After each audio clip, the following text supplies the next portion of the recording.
ರೇ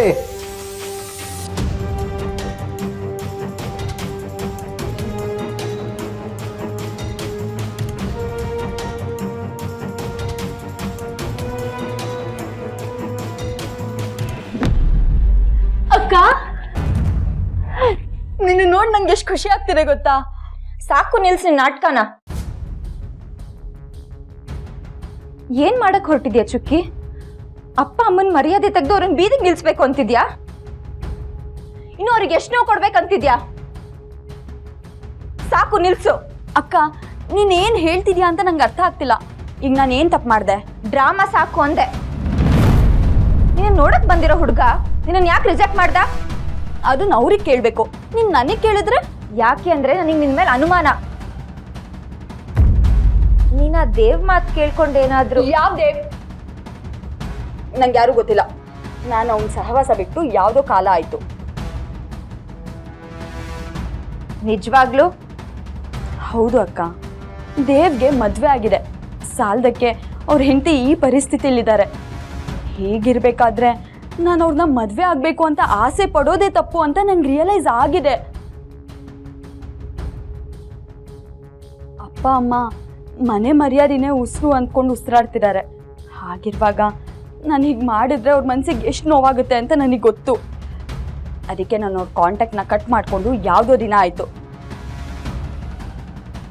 ಹಾಗಾಗಿ ನಾನು ಅವ್ರ ಕಾಂಟ್ಯಾಕ್ಟ್ನೇ ಕಟ್ ಮಾಡಿದ್ದೀನಿ.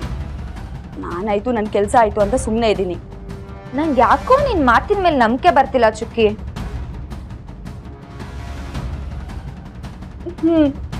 ನನ್ನ ಮಗು ಥರ ಟ್ರೀಟ್ ಮಾಡ್ತಿದ್ದೆ. ನನ್ನ ಮೇಲೆ ಅನುಮಾನ ಪಡೋದು ಯಾವಾಗ ಕಲಿತೆ ನೀನು? ನಿನ್ನ ನಂಬಿಸೋಕೆ ನಾನು ಏನು ಮಾಡಲಿ ಹೇಳು? ಸತ್ತೋಗ್ಬಿಡ್ಲಾ?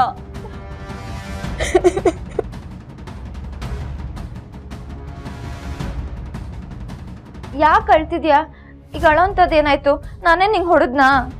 ಮತ್ತೆ ನೀನು ನನ್ನ ಮೇಲೆ ಅನುಮಾನ ಪಟ್ರೆ ನಾನು ಏನು ಮಾಡಲಿ?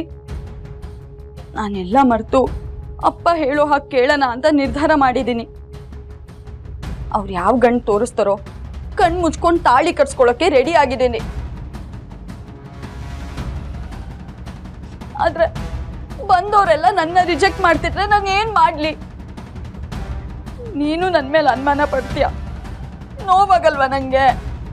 ಸರಿ, ಅಳ್ಬೇಡ ಬಿಡು. ನಂಗೇನೋ ಗೊತ್ತಾಗ್ದೆ ನಿನ್ನ ಮೇಲೆ ಅನುಮಾನ ಪಟ್ಟೆ ಅಷ್ಟೆ.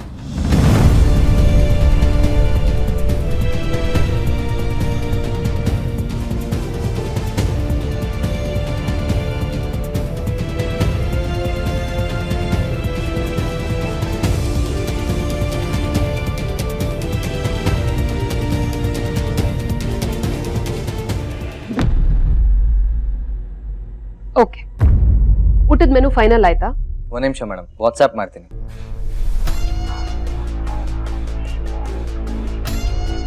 ಓಕೆ, ಇನ್ನೇನಾದರೂ ಆ್ಯಡ್ ಮಾಡಬೇಕಿತ್ತಾ ಮೇಡಮ್?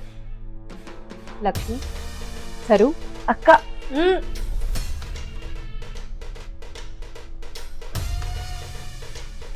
ಮೇಡಮ್, ಇದು ವೆಡ್ಡಿಂಗ್ ಆ್ಯನಿವರ್ಸರಿ ಕೇಕ್ ಡಿಸೈನ್. ಹಾ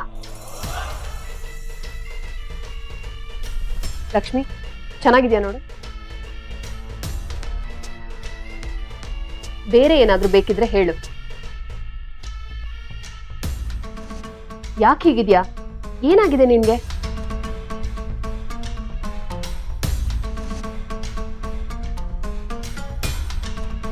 ಮೇಡಮ್, ಎಲ್ಲ ಡೀಟೇಲ್ಸ್ ವಾಟ್ಸ್ಆ್ಯಪ್ ಮಾಡಿದ್ದೀನಿ, ಒಂದ್ಸಲ ಕ್ರಾಸ್ ಚೆಕ್ ಮಾಡ್ಕೊಳ್ಳಿ. ನನಗೆ ಇದೆಲ್ಲ ಇಂಪಾರ್ಟೆಂಟ್. ಅಲ್ಲಿ ಒಂದು ಮೆಲೋ ಡ್ರಾಮಾ ಆಗಬೇಕು ಅಂತ ಹೇಳಿದ್ನಲ್ಲ, ಅದು ಇಂಪಾರ್ಟೆಂಟ್. ಆ ಡ್ರಾಮಾಗೆ ಬೇಕಾಗಿರೋ ಅರೇಂಜ್ಮೆಂಟ್ಸ್ ಎಲ್ಲ ಆಗಿದೆ ತಾನೆ? ಎಸ್ ಮ್ಯಾಮ್, ಆಗಿದೆ. ಒಳ್ಳೆ ಪರ್ಫಾರ್ಮರ್ನೇ ಹುಡುಕಿದ್ದೀನಿ. Good, very good. ಯಾವ್ದು ಮಿಸ್ ಆದ್ರೂ ಪರವಾಗಿಲ್ಲ, ಆ ಪಾರ್ಟ್ ಮಾತ್ರ ಮಿಸ್ ಆಗಬಾರ್ದು. ಪಾರ್ಟ್ ಇಲ್ಲಿ ಅವ್ರಿಗಾಗೋ ಅವಮಾನಕ್ಕೆ ಚಂದ್ರಶೇಖರ್ ಸತ್ ಹೋದ್ರೂ ಪರವಾಗಿಲ್ಲ. ಖಂಡಿತ ಮೇಡಮ್, ಇಂಥ ಆಪಾದನೆ ಯಾರ ಕೈಯಿಂದಾನು ಸಹಿಸಕ್ಕಾಗಲ್ಲ. 100% ಅವ್ನು ಸೂಸೈಡ್ ಮಾಡ್ಕೊಂಡೇ ಸಾಯ್ತಾನೆ.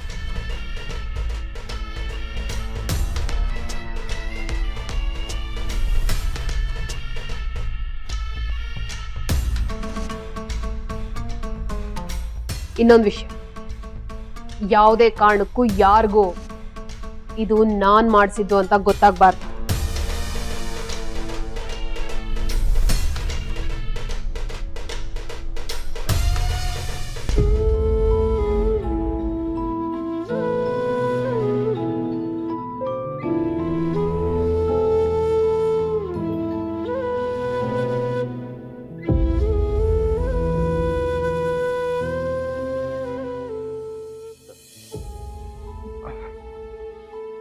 ಸರ್ ಬಂದೆ, ಕೂತ್ಕೊಳ್ಳೋಕೆ ಚೇರ್ ತರ್ತೀನಿ. ಈಗ ಅಳೋಂಥದ್ದು ಏನಾಗಿದೆ ಸರ್?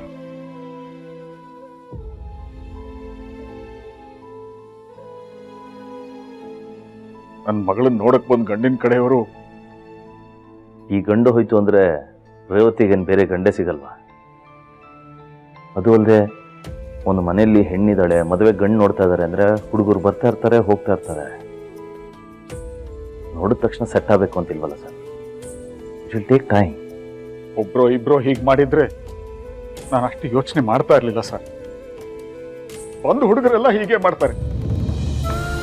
ಮನೆಗೆ ಬರ್ತಾರೆ, ತಿಂಡಿ ತಿಂತಾರೆ, ಕಾಫಿ ಕುಡಿತಾರೆ, ಹುಡುಗಿ ಇಷ್ಟ ಆಗ್ಲಿಲ್ಲ ಅಂತ ಹೋಗ್ಬಿಡ್ತಾರೆ. ಯಾಕೆ ಇಷ್ಟ ಆಗಿಲ್ಲ ಅಂತ ಕಾರಣನೂ ಹೇಳಲ್ಲ ಸರ್. ಅಕ್ಕಪಕ್ಕದವರೆಲ್ಲ ಮಾತಾಡ್ಕೊಳ್ಳಕ್ ಶುರು ಮಾಡಿದ್ದಾರೆ. ರೇವತಿ ಜಾತಕದಲ್ಲಿ ಏನೋ ಸಮಸ್ಯೆ ಇರಬೇಕು, ಅದಕ್ಕೆ ಹೀಗೆ ಎಲ್ಲರೂ ಹೋಗ್ತಿದ್ದಾರೆ ಅಂತ.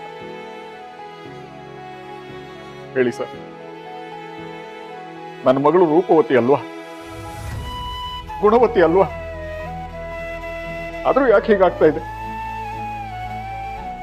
ನನಗೆ ನನ್ನ ಮಗಳು ಮದುವೆ ನೋಡೋ ಅದೃಷ್ಟ ಭಾಗ್ಯ ಏನೂ ಇಲ್ಲ ಅನಿಸ್ತಿದೆ ಸರ್. ಸರ್, ನೀವು ಇಷ್ಟೊಂದು ವೀಕ್ ಆದ್ರೆ ಹೇಗೆ? ಹಾಗೆಲ್ಲಾಗೋದಕ್ಕೆ ನಾವುಗಳು ಬಿಟ್ಬಿಡ್ತೀವ? ಈ ಹುಡುಗ ಇಲ್ಲ ಅಂದ್ರೇನು, ಇವನಿಗಿಂತ ಗುಣದಲ್ಲಿ ರೂಪದಲ್ಲಿ ಎಲ್ಲ ರೀತಿಯಲ್ಲೂ 10 ಪಟ್ಟು ಚೆನ್ನಾಗಿರುವಂಥ ಹುಡುಗನ್ನ ರೇವತಿ ಹುಡುಕಿದ್ರೆ ಬಿಡಿ. ಏನಂದ್ರಿ? ಈ ಗಂಡು ಹೋಯ್ತು ಅಂತ ನೀವು ಚಿಂತೆ ಮಾಡಬೇಕಾಗಿಲ್ಲ. ರೇವತಿ ವಿಚಾರದಲ್ಲಿ ಏನು ಮಾಡ್ಬೋದು ಅಂತ ನಾನು ಯೋಚನೆ ಮಾಡ್ತೀನಿ. ತಲೆ ಕೆಡಿಸ್ಕೋಬೇಡಿ ಸರ್. ಅವತ್ತು ನನ್ನ ದೊಡ್ಡ ಮಗಳ ಪಾಲ್ಗೆ ದೇವ್ರ ಹಾಕಿ ಬಂದ್ರಿ. ಇವತ್ತು ನಿಮ್ಮ ಮಗನ ಸ್ಥಾನದಲ್ಲಿ ನಿಂತು ಮಾತಾಡ್ತಾ ಇದ್ದೀನಿ. ಪ್ರತಿಯೊಂದು ಮಾತು ನನಗೆ ಧೈರ್ಯ ಕೊಡ್ತಾ ಇದೆ. ತುಂಬಾ ಹೆದರ್ಕೊಂಡ್ಬಿಟ್ಟಿದ್ದೆ ಸರ್ ನಾನು. ಅದರ ಅವಶ್ಯಕತೆ ಇಲ್ಲ ಸರ್. ಆದಷ್ಟು ಬೇಗ ಏನೋ ಒಂದು ನಿರ್ಧಾರಕ್ಕೆ ಬರೋಣ. ದಯವಿಟ್ಟು ನೀವು ಹೋಪ್ಸ್ ಕಳ್ಕೋಬೇಡಿ ಅಷ್ಟೇ.